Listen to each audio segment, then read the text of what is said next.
Hi, today we will quickly learn how to permanently disable automatic update on Windows 11 easily.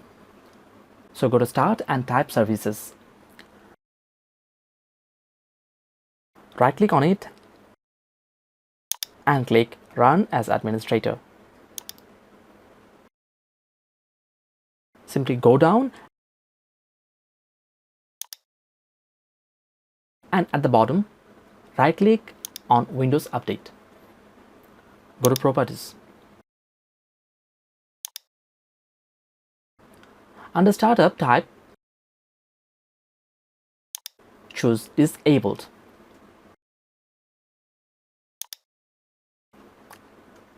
Click on Apply and OK.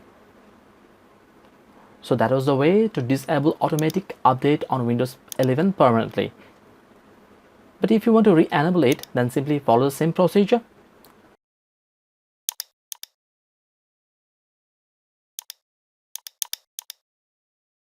And choose manual or automatic, whatever you want.